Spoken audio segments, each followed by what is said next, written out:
able to hear me, everyone? Yes, sir. Okay. So let us start today's class. So we were discussing about distortion-less transmission. We were talking about LTI systems which are free of distortion, which allow signals to pass through without any distortion. So what are the conditions or mathematical conditions to ensure that the signals do not go through any distortion while they are passing through an LTI system? The LTI system can be a filter, it can be a communication channel, okay? It can be some kind of a Wi-Fi channel where some digital data is being transmitted, for example. Okay? You can imagine that there is some digital pulses or some pulse modulation going on, and you are transmitting some pulses through Wi-Fi channel, and you expect that the pulses will be received at the other end without any shape distortion.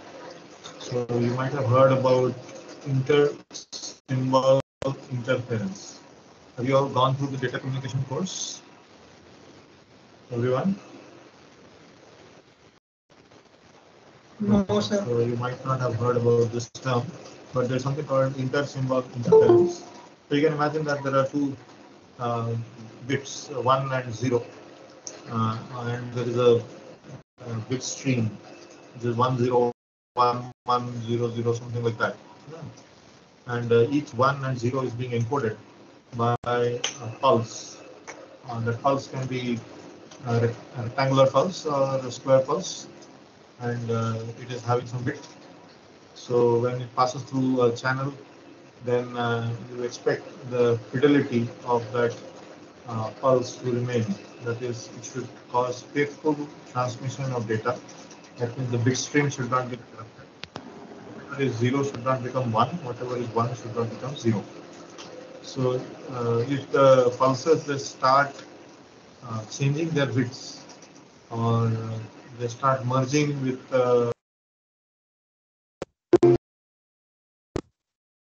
distortion.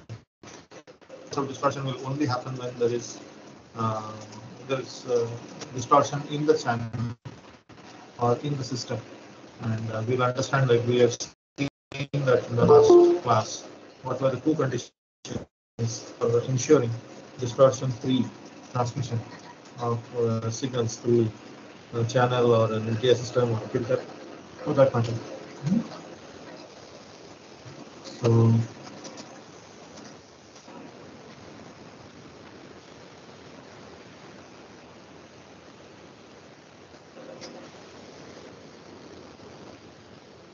okay.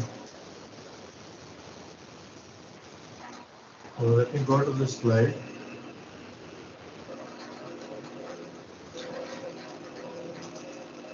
So I had shown you that the condition for distortionless response of the LTI system is that the shape of the input signal should not be disturbed, should not be altered.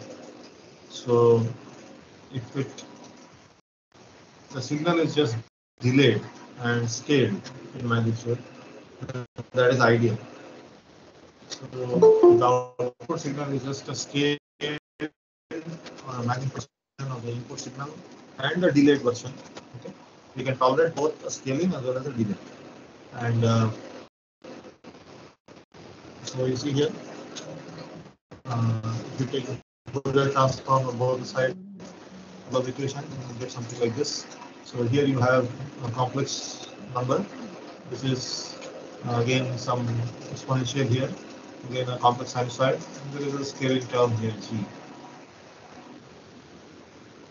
Okay. So finally you can get the channel response or the filter response or the filter spectrum as G into e to the power minus j omega n d. So the phase response is minus omega into n d. The magnitude response is just G. So any system which has constant magnitude response, and then all pass system over that frequency range. So mod of HEG omega has to be constant for distortion-free transmission of information.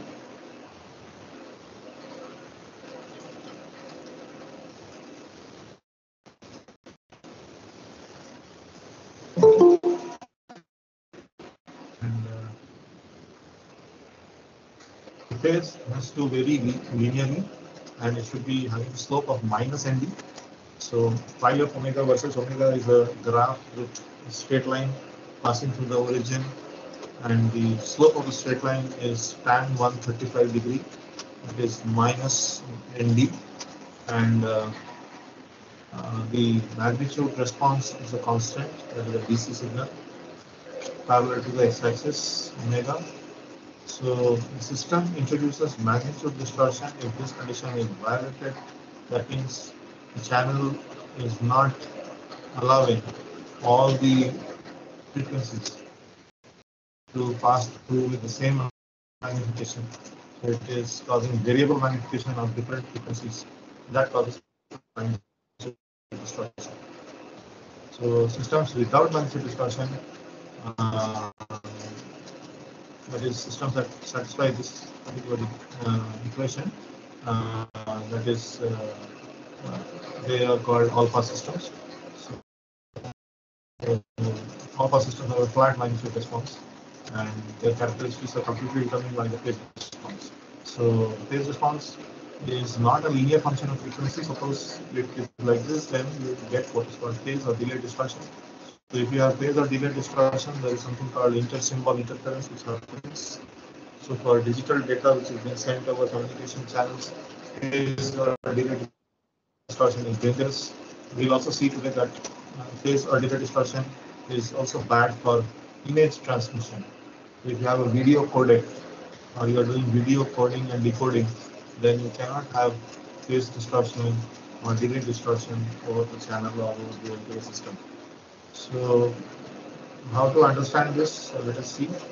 The angle HEG omega experienced the phase response or the phase shift angle HEG omega gives the phase shift experienced by each sinusoidal component of the input signal. So the input signal can be imagined as a continuous time signal, for example, or a discrete time signal.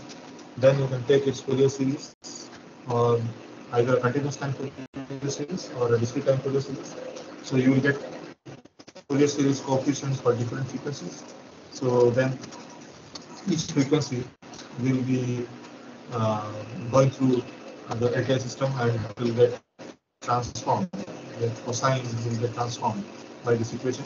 So we have seen that this is the eigenfunction property of the LTI system. So it is going to multiply the amplitude of that particular cosine AX with the magnitude response of the filter or the LTI system, and the phase of that cosine will be shifted by an additional phase offset of angle HEG omega, which is the phase response of the LTI system or the filter.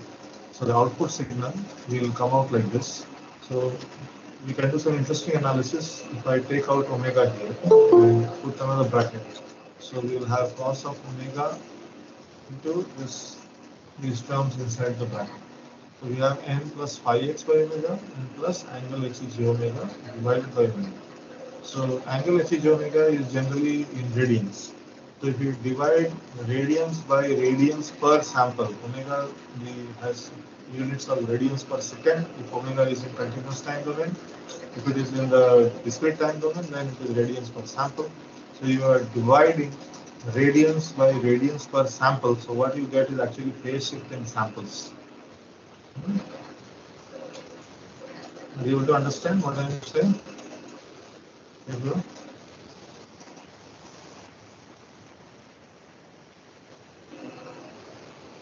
So is this clear? This particular equation?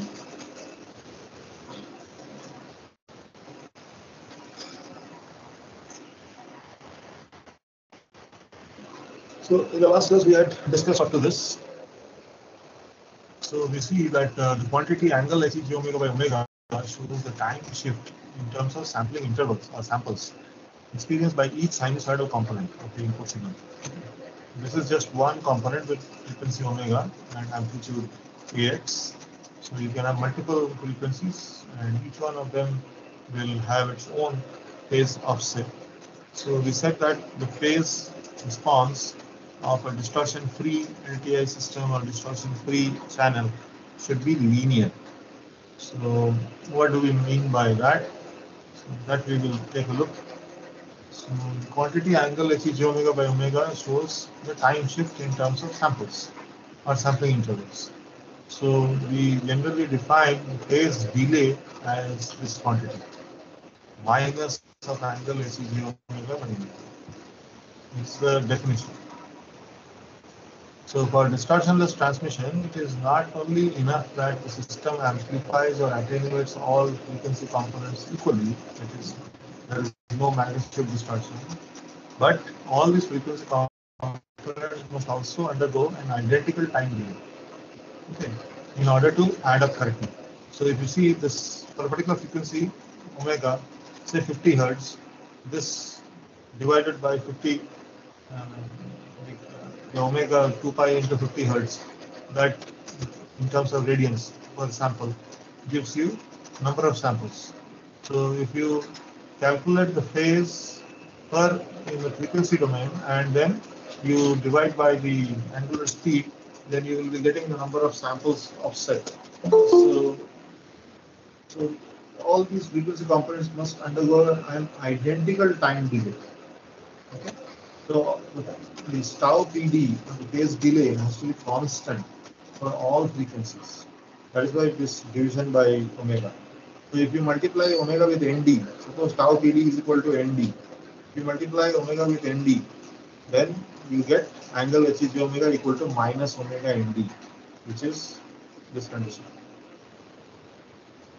Can you see this condition?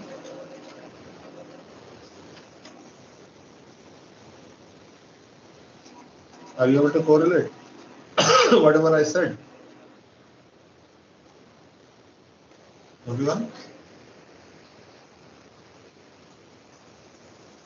Yes or no?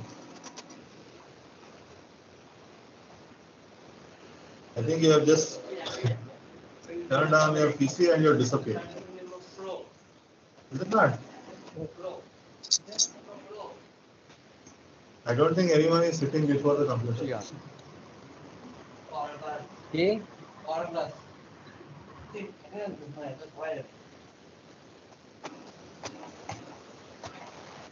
What should I do? Shall I stop the class?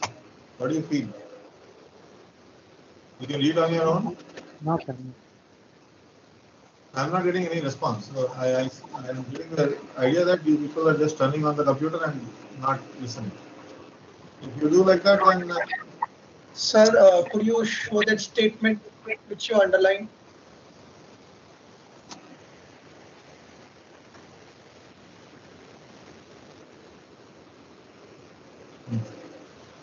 can you see this? Yes, sir. Is there any doubt?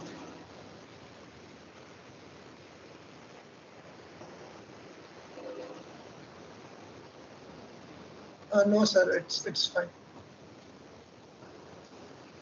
Because nobody is responding, so I'm getting a feeling that none of you are sitting in front of the PC.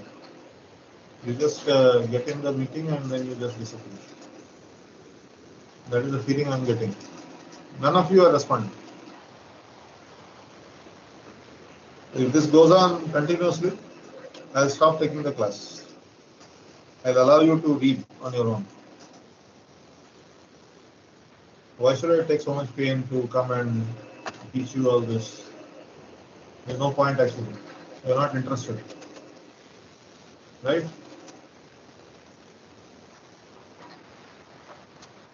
No, sir. So here you have this tau PD of omega. This definition is given like this. This has to be a constant for linear phase property of the LTI system. So if you have the angle HEG omega proportional to frequency, then only you get this as a constant. So nonlinear phase responses can lead to shape alterations, which is disastrous for pulse transmission. or for digital data transmission. So that can cause a huge data loss, or fidelity will be lost. So you will get lossy information at the other end. So we have to preserve shape of the input signal. And so linearity of the phase is the most important criteria.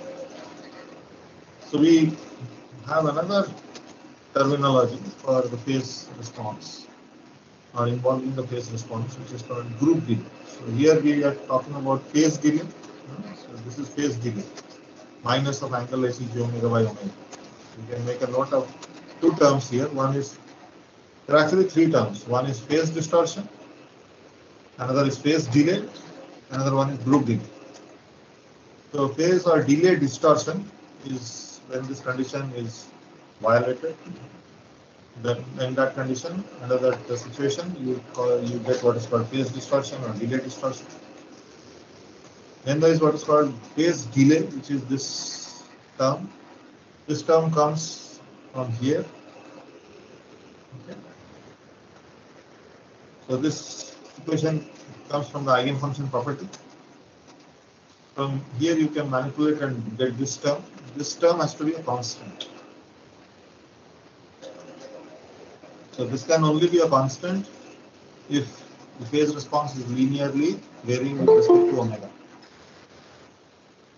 So then you calculate what is called the group delay, which is defined as the negative of the slope of the phase. So if you have phase response, which is a line with a negative slope minus nd, then if you take the negative derivative of that with respect to omega, then you will get a constant. And that constant will be positive. So if your derivative with respect to omega of the phase response, psi omega is the notation used here. And if it is between minus pi to plus pi, then it can be angle HEG omega also. Okay, so here we are talking about unwrapped phase response. So because derivative operation requires a continuous function. So we use the unwrapped phase response psi of omega, and we take the derivative or the negative of the derivative with respect to omega. We get a number which is a constant. Because if you take the slope of this phase response, it has to be a constant. The slope cannot be varying. Slope cannot vary. So if the slope is constant, then only you have linear phase response. If the slope varies, then the condition of linearity of phase response is violated. So this is a good check. So if you calculate the group delay for a particular frequency, and it turns out to be different for different frequencies, then it is a bad sign. That means that the LTI system is causing phase or delay distortion.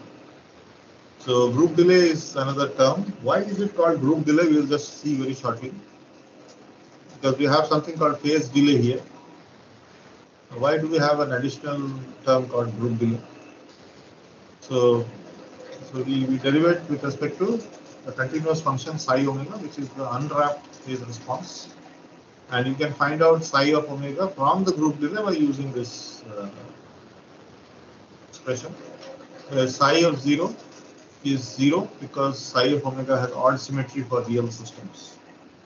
For real LTI systems, the psi of 0 will be 0. So you can get it like this. So this is the definition of group delay. And it is used to check the linearity of phase response. So phase responses which are linear in frequency correspond to constant phase delay and constant group delay. So this is something that you should make note of. Okay. Those of you who are wanting to write, you can make note of this. Both delays should be identical and each may be interpreted as time delay. Constant phase delay, constant group delay, both delays are identical and each may be interpreted as time delay. So this is for phase responses which are linear, for distortion-free systems. So if the phase response is non-linear, then the relative phase of each frequency component is delayed by a different amount. resulting in severe shape distortions. Okay. So angle HEJ omega divided by omega will be different for different frequencies. So that is the problem for non-linear phase.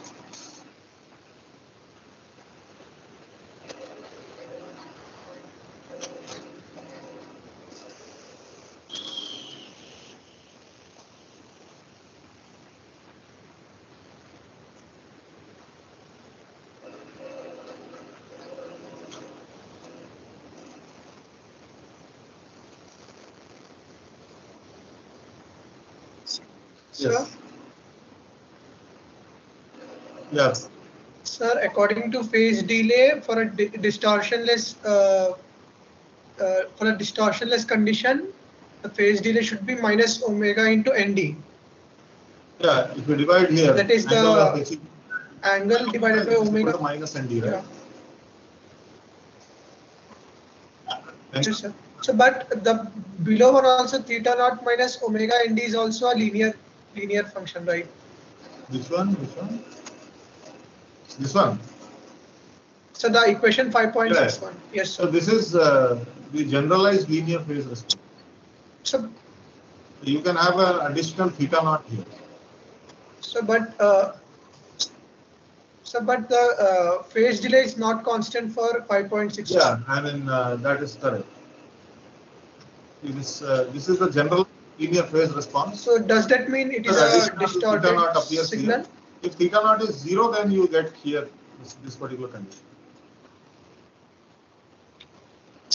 So means in presence of theta naught, it could be a distorted because signal? that line should pass through origin. It should not have coordinate. Okay, there should not be any ordinate on the y-axis. It should not cut anywhere. It should pass right through the origin. That is the important thing. So both this one and this one. So then what would be? So you see here, group delay is a more general condition than constant phase delay. Here, constant phase delay doesn't happen. Okay, but group delay is the same for both this one and this one.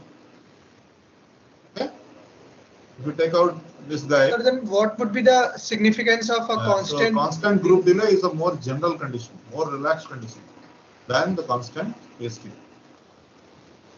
Constant phase delay means only this. Angle HEJ omega divided by omega equal to minus ND. But if you take out the group delay, that is if you derivate this guy with respect to omega minus E by d omega, and here also minus d by d omega, theta naught is a constant, not a variable with respect to frequency omega. Okay, this is not a function of omega. It is a constant. It disappears when you take derivative. Okay, so whether you use this equation or whether you use this equation, group delay is the same, isn't it? Therefore, this line. Yes, sir. But like, what is the significance of group delay and like, for example, if the phase delay is constant, we say that it's a distortionless signal. What about what does a constant group delay indicate? Constant group delay is also indicating that you have a constant slope. Here you see, this is a slope, it is measuring the slope of the phase response. So if you have a phase response, now. So, but in presence of see, the phase response can. So, like in equation 5.61. See, there is a small confusion here. We are using the term unwrapped phase response, psi omega. Okay? So, unwrapped phase response can have discontinuities. As I had said in the last class, you see here, I talked about the ambiguity in the phase response. This one. Okay. So if you are in this range, then there is no problem. It is minus omega ND. When you go beyond this range, then you get unwrapped phase response, which has a discontinuity. Okay. That causes that theta.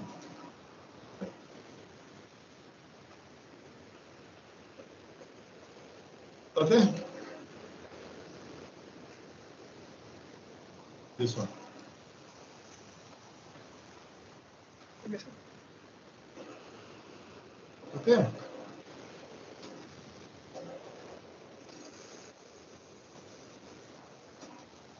Yes. So now let's move forward. So to illustrate the difference between phase and group delay, so let us consider a band pass signal obtained by modulating a low pass signal.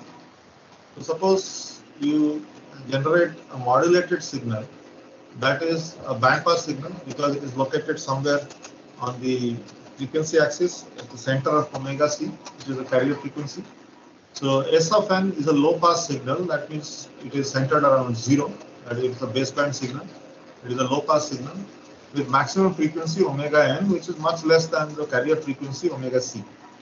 So when you modulate, you multiply the carrier frequency with the baseband signal S of n. So S of n is a baseband or a low pass signal, and cos of omega cn is a high frequency carrier. So when you multiply, you do modulation. That means you are shifting the spectrum of S of n to omega c, plus minus omega c. So let us consider only the positive part, positive frequencies. So if the phase response psi of omega around omega equal to omega c is approximately linear, then you can apply a Taylor series expansion.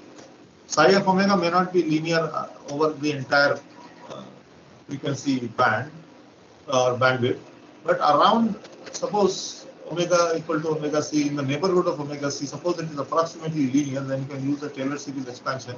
And the Taylor series expansion is written like this with two terms. If you just retain only the first two terms in the Taylor series, then you get this expression. So psi of omega can be approximately written as equal to psi of omega c plus derivative of psi of omega, where you are putting the value of omega as equal to omega c into omega minus omega c. So if you look at this, this guy is equal to the phase delay at omega c into omega c. So you can think that this is angle HEJ omega c. Angle HEJ omega c is equal to minus tau phase delay omega c into omega c, using this particular definition. So you put omega c here, omega c here, omega c here. So angle of HEJ omega c is psi omega c. Okay? Psi omega c divided by omega c. So you multiply tau PD omega c into omega c, put a negative sign here, that is equal to psi of omega c. Is it clear? You get this. Negative of tau PD omega c into omega c. And here there should be a negative sign because your group delay is defined with a minus of d by d omega of psi omega. So it comes as minus tau GD group delay omega c into omega minus omega c. So you can prove that the output signal y of n that you get from a LTI system by using the eigenfunction property that obeys this particular expression. So that will be equal to He j omega c mod into S of n minus tau GD omega c. So you see the baseband signal or the envelope of the modulated signal is being shifted by this group delay amount, and the carrier is being shifted by the phase delay amount. The cos of omega c n minus tau of phase delay omega c. So you can prove this. There is a proof available that the output signal to a distortion-free channel or a distortion-free LTI system, if the input is a modulated signal, then the output is something like this.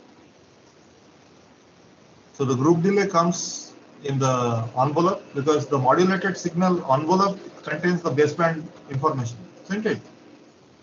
How would a modulated signal look like? Let me just show you. So this is a modulated signal. Okay. So you ignore this guy, you just look at this guy. So your baseband is in the envelope, isn't it? and your carrier is this, the fast varying cosine, whereas the baseband is here. So your baseband is getting shifted by the group delay, and your carrier is getting shifted by the phase delay. So the envelope consists of a band of frequencies. Therefore, it is called a bunch of frequencies or a group of frequencies. So that is why the name group delay.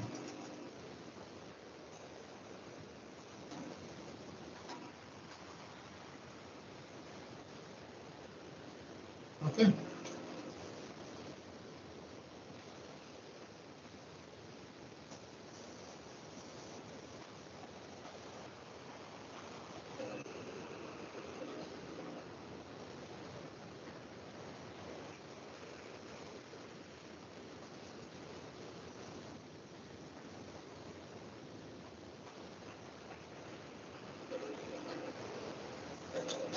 So we can understand that group delay, the word group came from the word bunch of frequencies or a group of frequencies. So we'll just look at an example again. So the group delay is evaluated at the carrier frequency. Omega c is the delay of the envelope, S of n of the input, and the phase delay is equal to the delay of the carrier. The name group delay comes because tau GD omega c shows the delay of the bundle or group of frequency components about omega c. So we can again look at one more example and see how group delay and phase delay they manifest themselves. So suppose we have a system function that is given like this. Now k is 8. So this is something like a quadratic raised to the power 8. This is a very high order filter. And R is equal to 0.9, omega naught is equal to pi by 3. Now you choose B naught such that the H E j omega mod is equal to 1, maximum value. So it is a normalized gain. So if you take the log of that and you calculate in terms of decibels, then mod of H E j omega, because it is equal to 1, you will get the maximum gain as 0 decibels. So your graph of mod of H E j omega will look like this, the blue plot. So this is going up to 0, and here it is attenuating, so it is negative decibels. It's attenuation below 0, so it is negative. So it is something like this filter plot, magnitude of mod of H E j omega. And this is the tau GD omega plot. So this varies with frequency like this. So it is constant from here to here. You see, group delay is constant from here to here, approximately. But it is varying. From here, it is varying. It tends to be constant after some frequency. So let us look at this example. So we have this as the system function, and we have ensured that mod of H E j omega is equal to 1 maximum. Now we create a signal x of n which is being passed into this filter by creating a signal such that it has the spectrum will look like what is there in figure 5.7b, which is this. So the spectrum will have two peaks, one here and another peak here. So this is mod of H E j omega. So you are creating an x of n which you are feeding into this filter, which has a spectrum such that it is a band pass kind of signal. It is not a low pass signal, it is a band pass signal because it is having high amplitude at something which is non-zero here and here. Okay. So now what you do is you create two modulated pulses by passing S of n into cos of omega 1n. Okay, so first you create an S of n. So how do you create S of n? You take a Gaussian and you take about 100 samples from this Gaussian. So S of t is a continuous Gaussian, and you generate this particular Gaussian, and then you use mu equal to 0 and sigma equal to 2 and put t in the range of -5 to +5. So you have now got a Gaussian, and you make it discrete. Okay. So this input signal x of n consists of two consecutive narrowband Gaussian pulses. So two consecutive narrow the input signal x of n will consist of two consecutive narrowband Gaussian pulses followed by a trail of zeros. So for creating that, you use this particular Gaussian formula, and you find out, you take out 100 samples from this in the range -5 to +5, t given from -5 to +5. So you will get like an S of n, and you create two modulated pulses with by multiplying S of n with cos of omega 1n and cos of omega 2n. Where omega 1 is equal to 0.345 and omega 2 is equal to 0.65. So you will get x of n equal to S of n cos omega 1n plus S of n into cos omega 2n.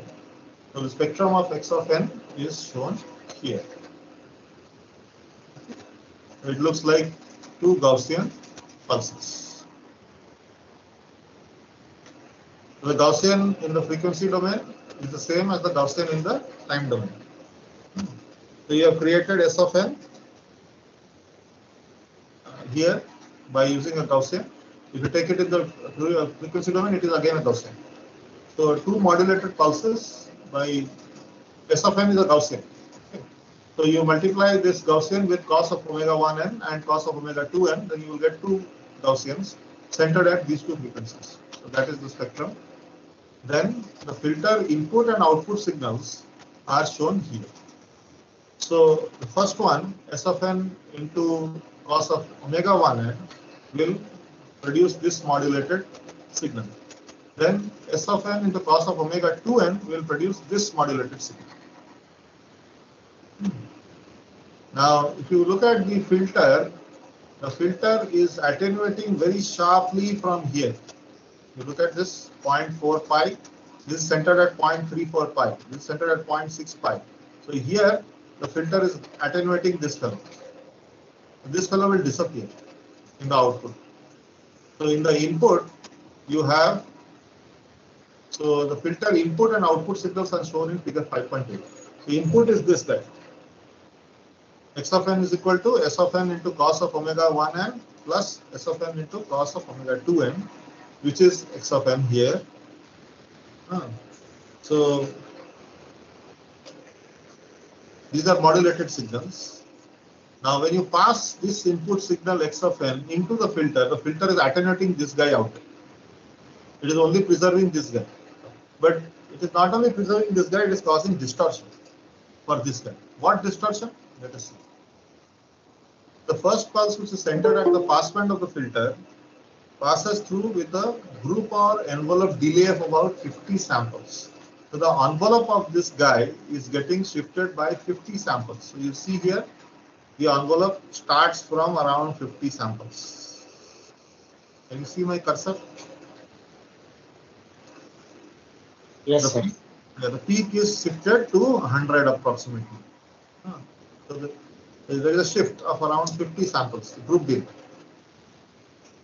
So the first pulse, which is centered at the passband of the filter, passes through with a group or envelope delay of about 50 samples.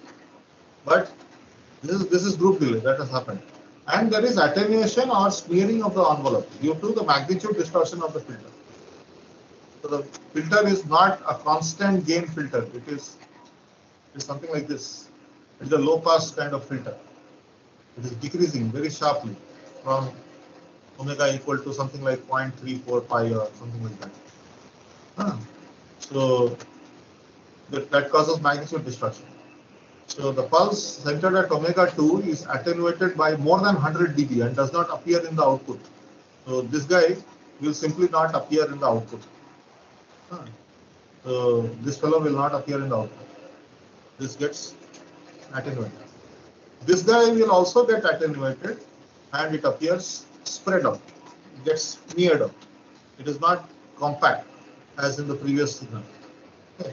It gets spread out.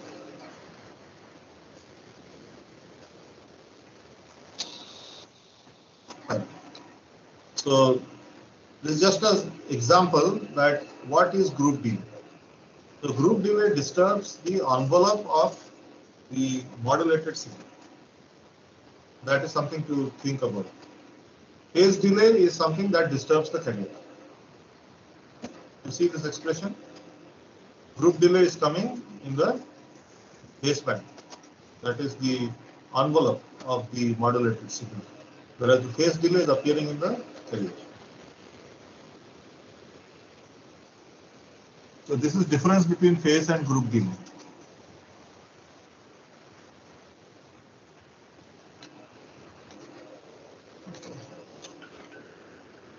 Now, what is the need for worrying about distortion through transmission channel?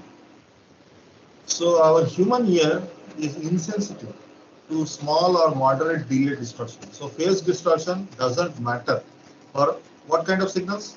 Speech signals or audio signals. Okay, this is important to understand. So delay distortion is seldom a concern in voice and music storage and transmission. But the human eye is highly sensitive to phase distortion and is relatively insensitive to magnitude distortion. So I think there are some students who are doing a seminar class with me. So I've asked them to implement a small assignment. So you can also do that assignment if you want. So I'll tell you how to do the assignment.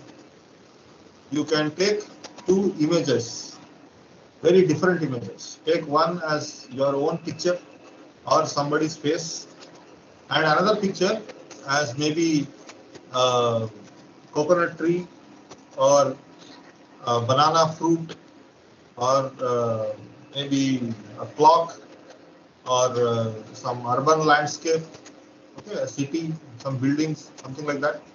So there are two different pictures. One is a face and another is a completely different picture, maybe a beach or a urban landscape, a city, something with buildings, or maybe even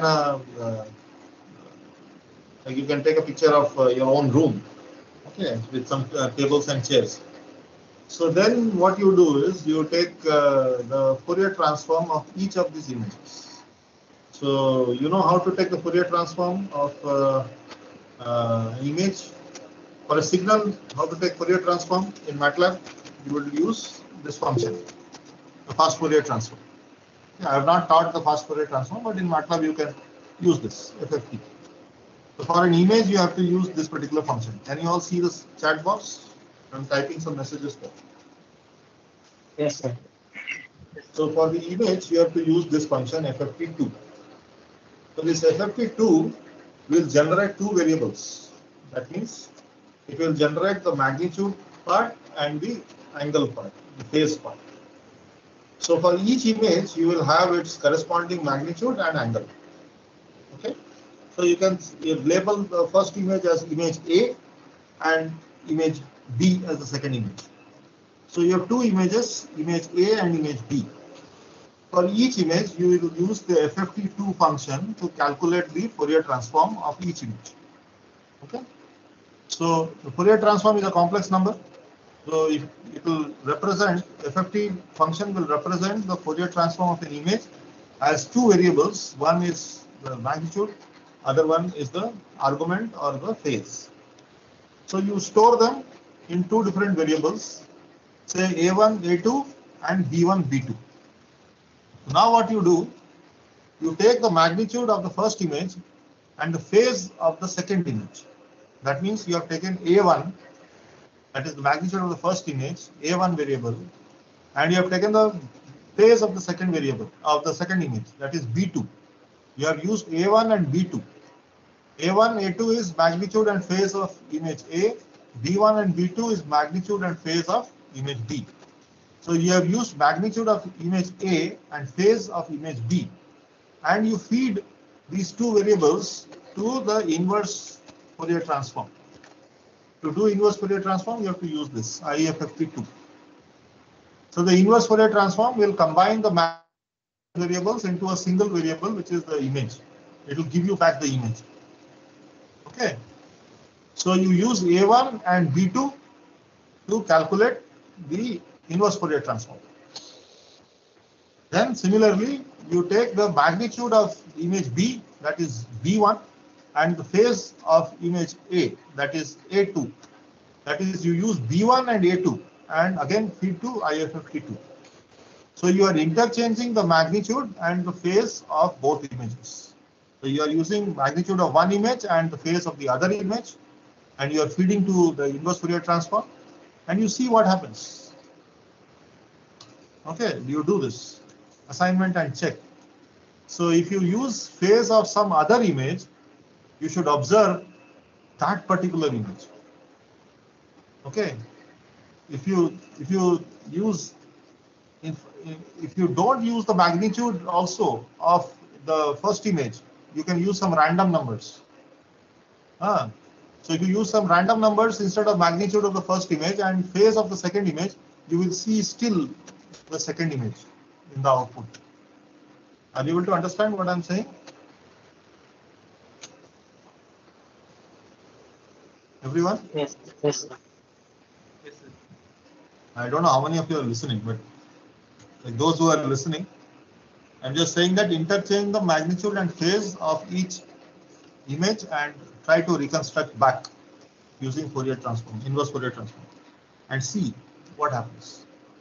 So this is the important point here, that for audio, phase or delay distortion is not important, whereas for images, phase distortion is very, very crucial.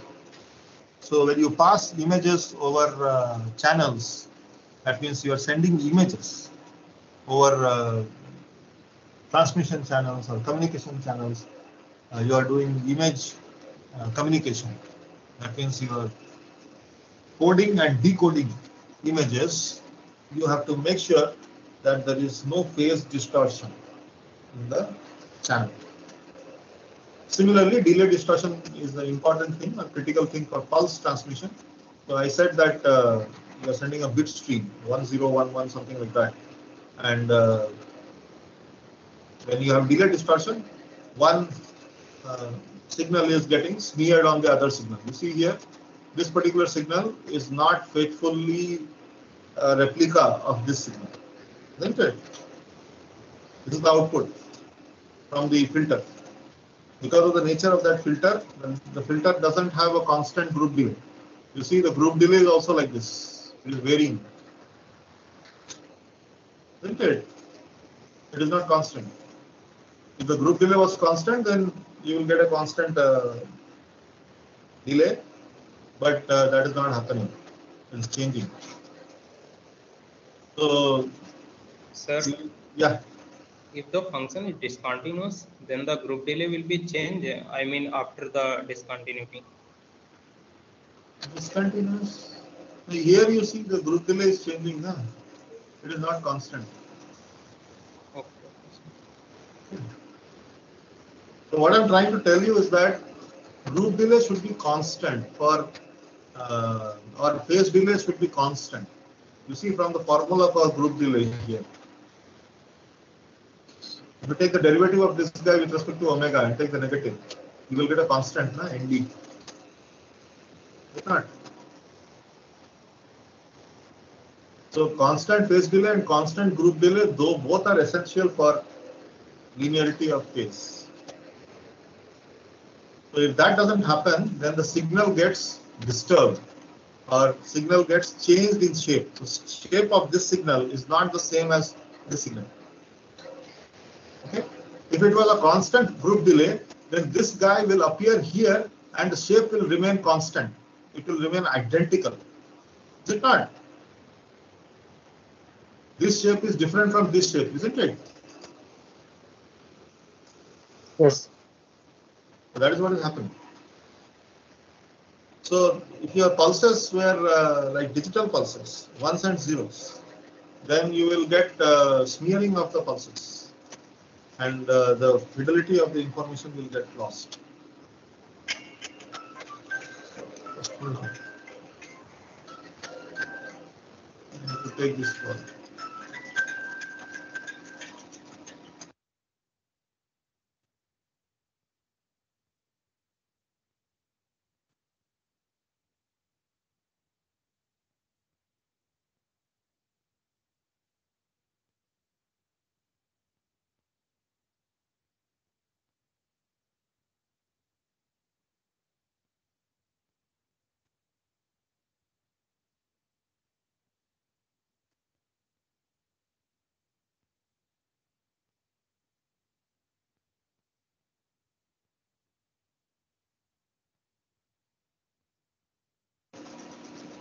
Okay, so let us continue.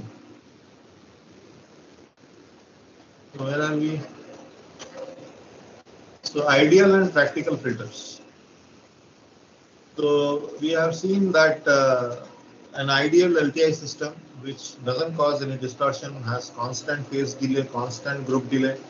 It has linear phase. So generally, and the all-pass system has constant magnitude response. That means h of e j omega mod is equal to g. So that is equal to DC signal.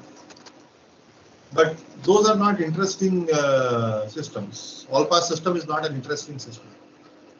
So generally, filters or systems are designed to pass some frequency components without significant distortion, while severely or completely eliminating others.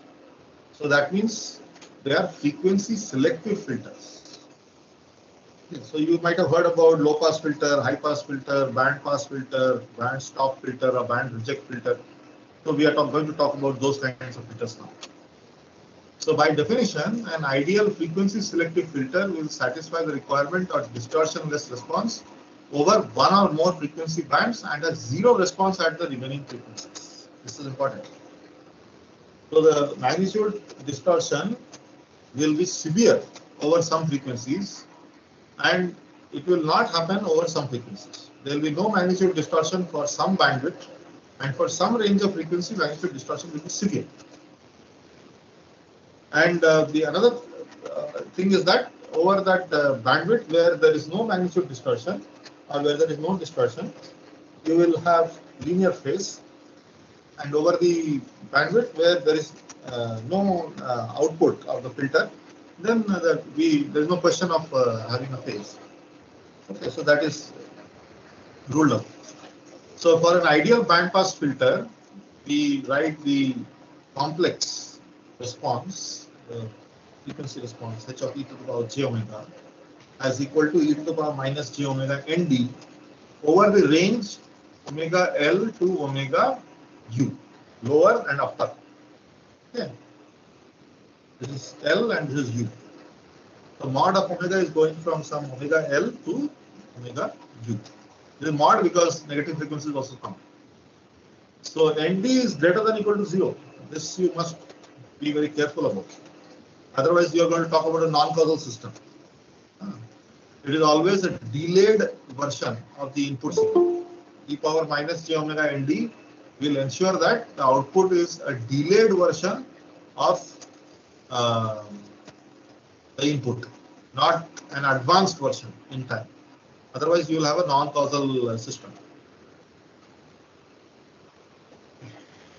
Now, omega L should be greater than 0 and less than omega U, and omega U should be less than pi, less than or equal to pi. So this is the ideal bandpass filter. If you put omega L as equal to 0, then you get what is called a low pass filter. Okay. If you put omega U as equal to pi, then you get what is called a high pass filter. So we'll look at those options. Now, HE j omega is periodic with period 2 pi radians. So we only specify and plot the frequency response over a single period. Okay. So we are only writing this frequency response over a single period.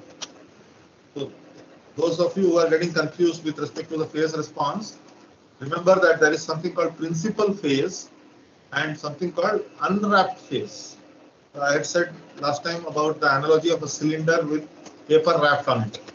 So if you take the paper once from 0 to 360 degree, if you go over the cylinder once 0 to 360 degree, you get what is called the principal range from minus pi to plus pi. So that is the principal phase function. If you go more than once, more than 360 degree, so you have multiple rounds of that paper. Are you understanding what I'm trying to tell you? There is an analogy which I'm trying to tell you. Okay? You can imagine that there is a cylinder and you are wrapping some paper around that cylinder. So if you just do one time wrapping, that is principal phase response.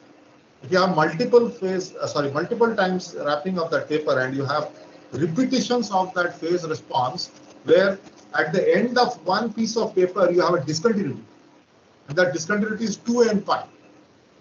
That is called unwrapped phase. Okay? I hope I'm trying to be a little more clear. These things are not given in the textbooks. Those who work in radar and other things, they will understand what is unwrapped phase and there you will get unwrapped phase and things like that. The radar signal processing people work those things. There is a whole area of signal processing called unwrapping of the phase. Okay. Is it okay? Yes, sir. So low frequencies are located around omega 0 and high frequencies are around omega equal to pi radians. So the parameters omega L and omega U, they specify the endpoints of the pass band of that filter, and they are called lower and upper cutoff frequencies. The bandwidth of the filter, which is defined as the width of the pass band on the positive side of the frequency axis. Remember this. Bandwidth is defined only with the width of the pass band on the positive side of the frequency axis. So it is given as omega U minus omega L, because omega U is supposed to be greater than omega L. So delta omega is the bandwidth of the filter. So this is how distortion-free ideal filters look like. This is the plot of the magnitude and the phase response of ideal filters. And you see these phase responses are only plotted in the pass band, not in the range where the signal or filter is attenuating completely the input. So this is, first case is for the low pass filter. So here you have subscript LP. So HLP e to the power j omega mod. That is the magnitude response. That is the blue curve. And this one is the angle HLP e to the power j omega. It is equal to minus omega ND. Okay. So this is your low pass filter. Most of the times, whenever you are taught in control and in sequence and networks, you forget this dotted line. You only remember this guy, isn't it?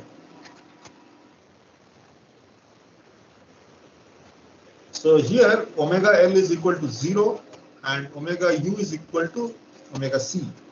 So the bandwidth is equal to omega C. Delta omega is equal to omega C. Okay? Now this one is a band pass filter because it is passing a certain range of frequency. So lower one is omega L, upper one is omega L. So again you see here the phase response is only plotted over the pass band from here to here and again from here to here. This is band pass, this one is high pass. So here omega L is equal to omega C and omega U is pi because it is high pass. It passes all frequencies beyond omega c and attenuates all frequencies less than omega c. So these are all normalized magnitude responses. So maximum value is 1. So again, you see here the phase response is plotted only over the passband. So it is not plotted here because here the output of the filter is 0. There is no question of that phase response. And this one is band stop filter. So it is stopping frequencies in the range omega L to omega D. This is band pass, this is band stop. So these are the 4 ideal filters.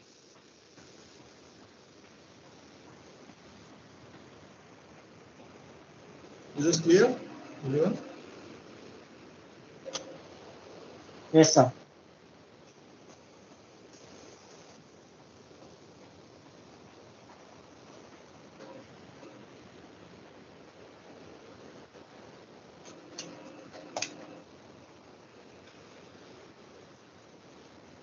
So this is what is like summarized here. Whatever I just said in words, it is just written here.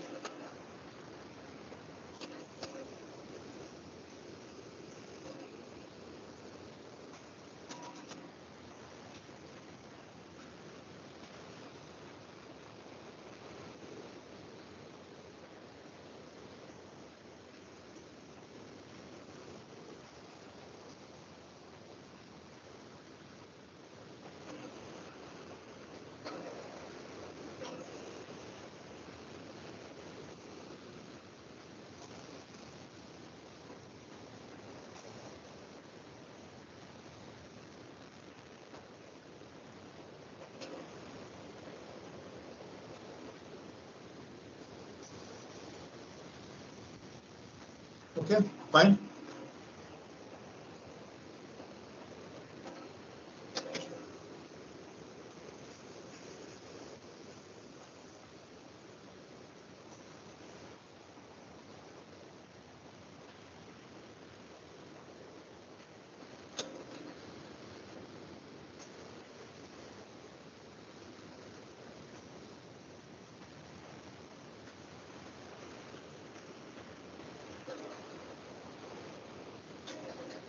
Shall I go ahead?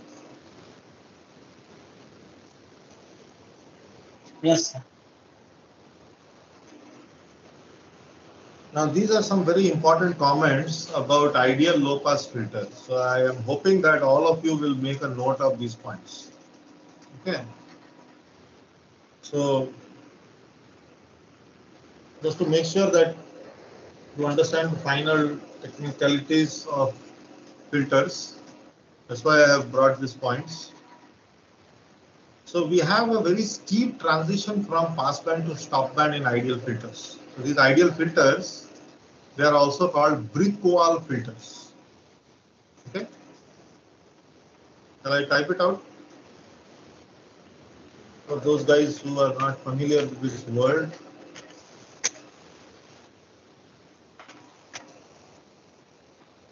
So the transition from the passband to the stopband is like a wall, like a brick wall. So ideal filters are also called brick wall filters. In image processing, they are called box filters. Okay, because in images for filtering images, you need 2D filters. So the 2D low pass filter will look like a box. Okay. So to understand the implications of the steep transition from passband to stopband in ideal filters, we consider an ideal low pass filter with frequency response like this. Okay. This is a low pass filter. The mod of omega is less than omega c. And it is 0 for omega greater than omega c and less than or equal to pi. Then the impulse response corresponding to this guy is a sinc function. You all know this, isn't it? And because there is a e to the power minus j omega nd term here, it is not only equal to 1, it is equal to e to the power minus j omega nd. So you will get this particular term, sinc of omega cn by pi n will get changed to sine of omega cn minus nd by pi n minus nd. Generally, we write omega c by pi sinc of omega cn by pi n, isn't it? So that will change. So that will be sine of omega c of n minus nd by pi n minus nd. So this particular signal is not absolutely summable. So the impulse response and the step response for an ideal low pass filter are shown in the figure with nd equal to 0. If nd is non-zero, then it will be shifted towards the right a little bit. Is it not? So this is your h of n, which is the impulse response, and this is your step response. So if you give unit step u of n as input to the filter, low pass filter, you will get a step response. So this will exhibit ripple around the discontinuity. So this is the impulse response and the step response of an ideal low pass filter. So what is the technicality? So HLPN, the impulse response extends from minus infinity to infinity. So you cannot compute the output of the ideal low pass filter using a convolution sum. Okay, although this has finite energy, we have studied this in the DTFT chapter, that this has finite energy, but it is not absolutely summable. So this condition is equal to infinity, it is not less than infinity. So the ideal low pass filter is unstable. This filter is unstable. Moreover, r to the power minus n into HLPN is not absolutely summable for any value of n, r. So HLP of n does not have a Z transform also. So I had said in the Z transform chapter that for some sequences, if that sequence is not absolutely summable, then r to the power minus n may make it absolutely summable. But for this case, it is not valid. So the impulse response for a low pass filter is a sinc function, and that sinc function does not have a Z transform. So only systems with a rational system functions can be computed recursively. So we deduce that we cannot compute the output of the ideal low pass filter either recursively or non-recursively. So the ideal low pass filter is unstable and practically unrealizable. That is the important thing here. So please make a note of this, and because of this condition, it is not bounded input, bounded output stable. It violates depot stability.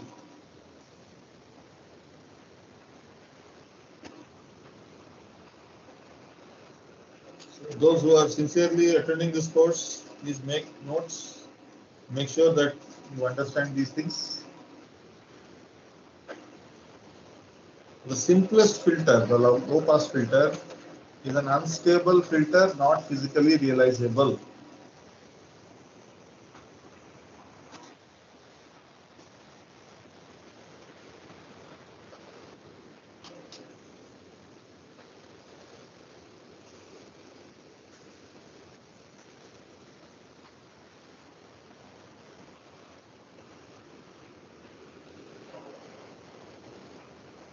Okay, you understand what I'm saying here?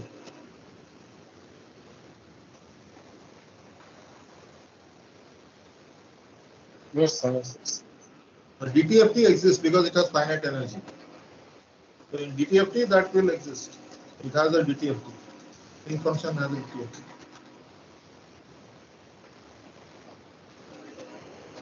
For band pass filters, similar comments. So you can obtain a band pass filter from a low pass filter. You just have to shift the spectrum of the low pass filter to the center of that bandwidth. So the impulse response of the ideal band pass filter can be obtained by modulating the impulse response of an ideal low pass filter with this value, with this particular frequency.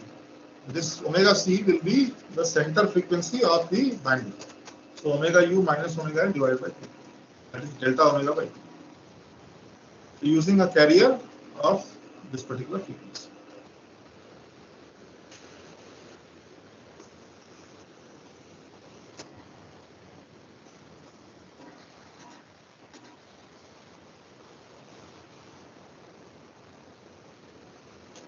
So this will be the impulse response of a band pass filter.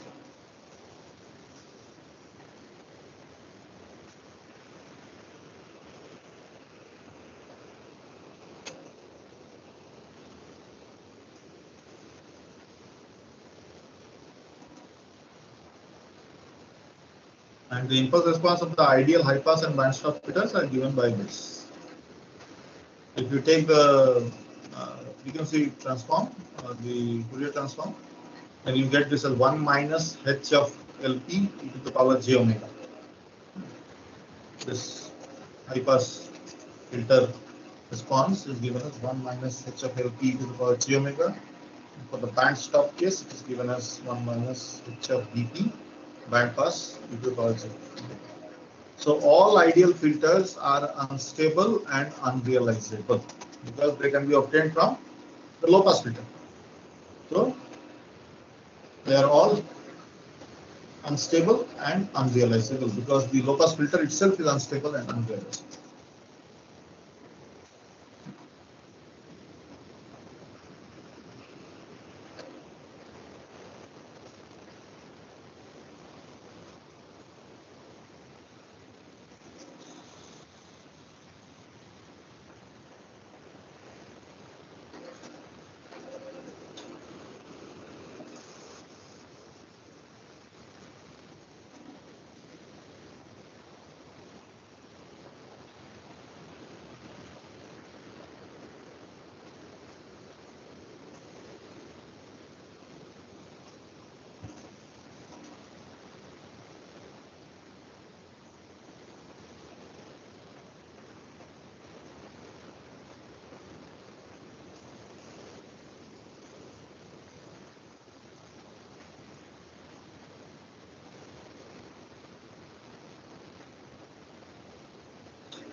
So is this clear?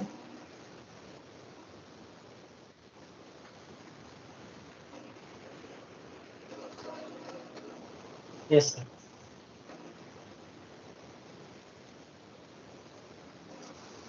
So how to talk about practical filters? Because ideal filters are not possible to realize. So they must be approximated by practical or non-ideal filters. So we can obtain a causal FIR filter by truncating the impulse response of an ideal response filter like this.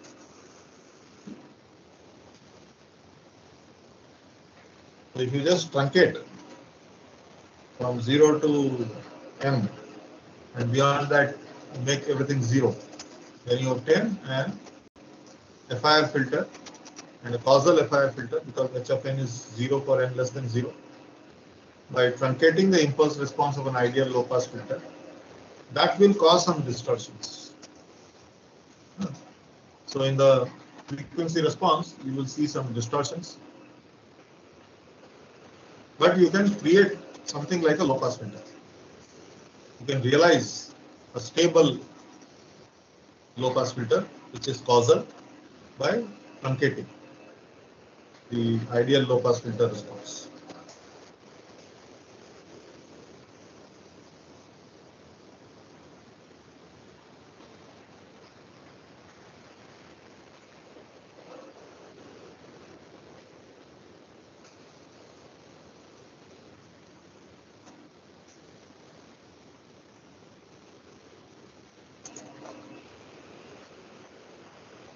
So let us see what happens. So the delay ND that you have here and the length M, as you increase it, then the resulting filter will be a better approximation of the ideal low pass filter. So what we are doing here, for this guy, you are making sure that by doing a delay of this impulse response, the ripple, that is non-zero part in the negative domain, that decreases. So if ND is equal to 0, then there is lot of amplitude in the negative n part. So if you delay this impulse response, that means if ND is greater than 0, then the peak will shift towards the right. If the peak shifts towards the right, then the tail of this impulse response has lesser and lesser amplitude, which are finite. Is it not? So you will get better and better approximation to the ideal low-pass filter frequency response. So as ND increases, as the delay ND and the length of the FIR filter increase, the resulting filter, which is having a hat here, that is an estimate to the original frequency response of the low-pass filter, which is HLP e to the power j omega. So it will come closer to the ideal low-pass filter. So this will be the characteristic of or the frequency response of a practical band-pass filter. So you see here, there is a transition band. So the transition band is not a discontinuity. It is a ramp. Okay, it is going like this, smooth ramp. And the stop band has some ripple. It is not ideally 0. The pass band is not constant. The magnitude response is not constant in the pass band. It has some ripple. Similarly, here the stop band also has some ripple. So this will be the compromise that you will have to make to create physically realizable, stable filters.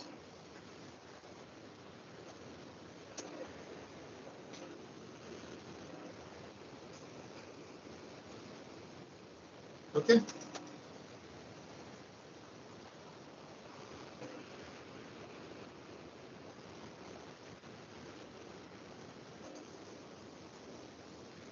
Sir, won't increasing the delay also change the cutoff frequency, sir? Because if we want a specific cutoff frequency and we increase the delay so much, then the cutoff frequency will also change.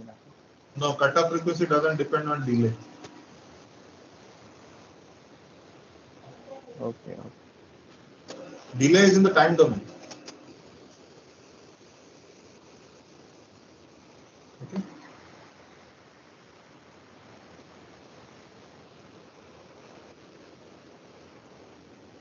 The cutoff frequency is giving you some idea about the width of this lobe.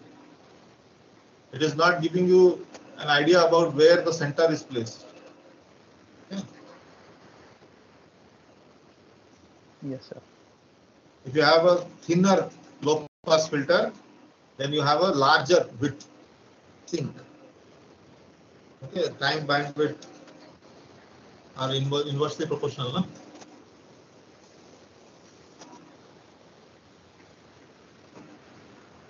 So what was I saying? This is the trade-off that you have to incur to make sure that you have a causal and a stable filter, which is a practical filter. So how to evaluate the quality of a practical filter? So if you see the pass band, in the pass band mod of H omega fluctuates about 1. And in the stop bands, mod of H omega fluctuates close to 0. So how to have a figure of metric, how to calculate how good is your realization of that ideal low pass filter or ideal high pass filter or band pass filter, whatever. So a good filter should have only a small ripple in the pass band, high attenuation in the stop band, and very narrow transition bands. So specifications of phase characteristics or time domain characteristics, for example, overshoot of the step response are also important. That is why you will see that here is the control systems meets signal processing. So if you see in the control systems, you study about damping and you study about how quickly a system can recover from a suddenly applied input. whether it is a step response. Okay, so you can have a first order system or a second order system, and how the system will respond to a suddenly applied input. So that is the idea of control system. And here you see filter design. It's talking about how you can build filters which are practical filters and how close you can come to the ideal filter. So these are the important things that you should understand. So now I enter a new part of this chapter. So if you are interested, I will start today, otherwise we will do it on Thursday. So till now I have covered distortion-free transmission and what happens when there is distortion in a LTI system. So we have covered basics of transmission of signals through LTI systems. Initially we covered the eigenfunction property, then we discussed distortion-free channels or systems, and we understood some conditions for distortion-less transmission. And now we will move into how to design filters and what is the role of a pole or a zero vis-a-vis phase delay, group delay, all those things we will start understanding now. But this part of the chapter is going to be very tricky and will require a lot of concentration. Okay. So I expect you guys to attend properly. So I see there is hardly 60% attendance today. I can see just 60 students in the class. This class should have about 100 students. So if this is the condition that is going on in the attendance, then you can imagine that very soon you will be like out of touch. You can't understand what is going on. So those guys who are not coming to class, you are welcome to study from the textbooks. So I already told you textbooks, Oppenheim Schaefer, Proetus Manolakis.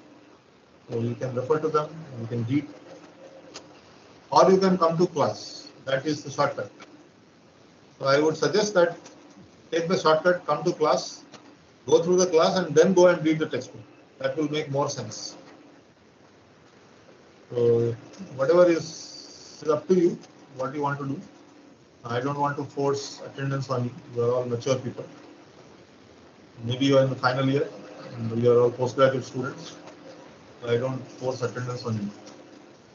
So you decide what to do, because this part of the course is the trickiest part in the entire DSP course. So Thursday I'm going to start from here. Frequency response for rational system functions. So we have already covered the Z transform part, and in the Z transform we had found that you can express a system function or the transfer function in the Z domain of a filter in terms of a ratio of two polynomials. So we have discussed what is the proper function, what is the improper function, and we have seen those ideas. So all of you refresh those things and we will start from here. So what is the impact of a pole or a zero, that we had seen partially in the Z transform chapter. So I had shown you that what happens if the pole is there on the side, what kind of signals correspond to those kind of poles. So what kind of h of n will correspond to h of z containing a zero or a pole, rather a pole on the x-axis. And then we said what kind of h of n will correspond to an h of z, which consists of complex conjugate poles inside the unit circle. And on the positive quadrant, that is the first quadrant and the fourth quadrant, and then second quadrant and third quadrant. So we had discussed these cases while doing Z transforms. You can open up those figures and take a look at it, because we'll extend those ideas into very general things. So we are going to enter filter design now, slowly. So I should have covered one more chapter, sampling. So let me see if I can cover that after Dussehra. And before Dussehra, we will have the mid-semester exam. So you can expect the mid-semester exam to be next week, most probably next week, Thursday. That is what date? Look at the date, it is something like 7th. Is it not? Yes, sir. Yeah. Seven. 7th, we can have the mid-semester exam. So I am supposed to conduct the mid-semester exam next week, according to the calendar, academic calendar, right? So, like, if we could have it on 11th, like, we could get a bit more time to like prepare. 11th. Yes, sir. 11th is what? I mean, is that a holiday or a working day? Sir, No. Monday. It's working day, sir. Huh? Sir, I think it's a holiday according to that calendar, academic calendar. Working day? Working day. According to calendar, it is 12 to 17, sir. The vacation. Sorry, Okay. what? Vacation is from 12th to 17th, sir. 11th is a working day. Oh, okay. Okay. So I'll think about it. And so, but the faster I do it, the better it is for you. The syllabus will be less. Okay. So that way, like you can consider that. And right now, I have covered only very little bit of the syllabus. I have not even touched sampling, and we are yet to cover DFT, FFT, and then filter design. So at least FIR filter design I expect to cover in this syllabus, in this course. I may skip IIR filter design, but FIR filter design is something that I want to do. So let me see how much time I get after Dussehra. So because your Dussehra holidays will be entire 1 week gone, and then we have a little bit of October and just half of November. So maximum 1 month we have. In 1 month time, I am supposed to cover 4 chapters. So can that be done? I don't know. I have to see. So generally, DSP is taught over 2 semesters. Abroad, it is a 2-semester course. And here, like we try to compress it in a single semester, which is tough. And this particular chapter requires. So what would be the exact syllabus? This particular chapter I am trying to complete. Okay. So Z transforms plus this chapter and all the previous stuff, that is chapter 2 of Oppenheim Schaeffer,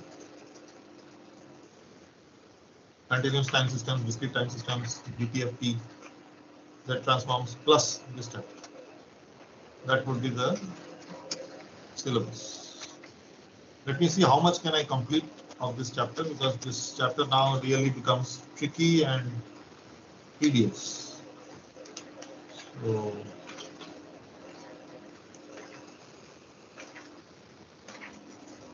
if I get about 5 or 6 classes, then hopefully this chapter can be covered. So in the next week we have 4 classes, and we have 1 on Thursday. So we get 5 classes. I hope I can cover this entire chapter in 5 classes. It may require 1 or 2 more classes extra, so that part I can skip. But almost all of this chapter. So that is what I am planning to cover before mid-season.